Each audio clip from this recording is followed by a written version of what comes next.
Shalom, salam jumpa dalam Renungan Harian Katolik bersama dengan saya, Pastor Andreas Rustin.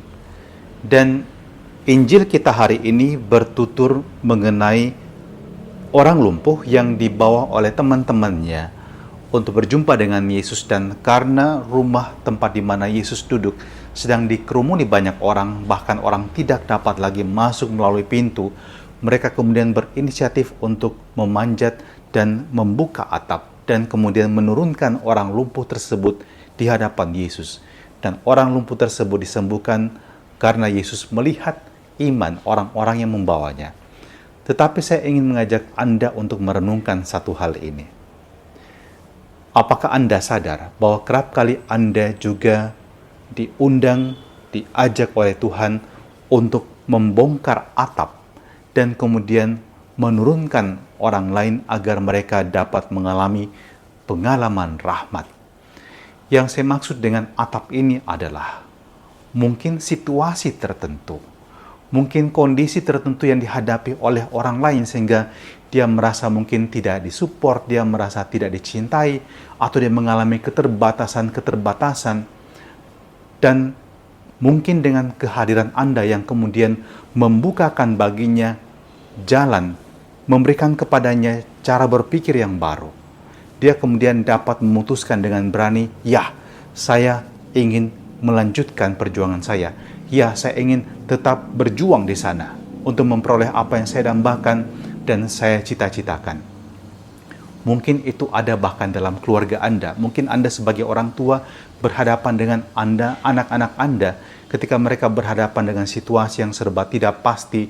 Mungkin dalam dunia pekerjaan mereka, mungkin untuk memilih pasangan mereka, mungkin dalam dunia pendidikan mereka butuh Anda untuk membuka atap dan kemudian membiarkan mereka masuk dan mengalami pengalaman berkat yang membahagiakan bagi mereka.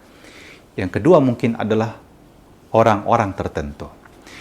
Di dalam Injil hari ini juga ada orang-orang ahli-ahli Taurat yang duduk di sana dan kemudian mengamat-amati dan mengatakan ketika Yesus mengatakan, "Hai anakku, dosamu sudah diampuni." Mereka berkata, mengapa orang ini berkata begitu? Yang menghujat Allah. Anda tahu, orang-orang Farisi ini adalah tipe orang-orang yang sesungguhnya menghalangi orang lain untuk mengalami perjumpaan dengan Allah. Mereka merasa diri mereka lah yang dapat menjadi pintu bagi orang lain. Tapi yang terjadi adalah mereka justru menutup pintu bagi orang lain. Yesus menyadari hal ini dan dia mengetuk pintu hati pendengarnya, mengetuk pintu hati kita juga agar kita jangan berlaku seperti orang-orang Farisi yang menjadi penghalang agar orang mengalami kebahagiaan. Mungkin karena iri hati, mungkin karena kesombongan kita, mungkin karena ego kita tidak pengen dilampaui oleh orang lain, kita tidak pengen orang lain tuh bahagia, kita bahkan tidak senang melihat orang lain bisa tersenyum. Dan di sisi lain, Anda juga dapat memotivasi orang untuk berhadapan dengan lingkungan orang-orang yang seperti ini, yang adalah toksik, yang adalah racun. Anda butuh orang-orang seperti itu. Dan semoga Anda hari ini menjadi orang yang membawa berkat, yang membuka atap, dan kemudian membawa orang lain mengalami sukacita, mengalami pengalaman rahmat. Mereka ini menantikan Anda pada hari ini. Jadilah orang yang baik hati, jadilah penolong yang sejati. Dan terimalah berkat Allah Maha Kuasa untuk diri kita dan perjuangan kita sepanjang hari ini. Dalam nama Bapa dan Putra dan Roh Kudus. Amin.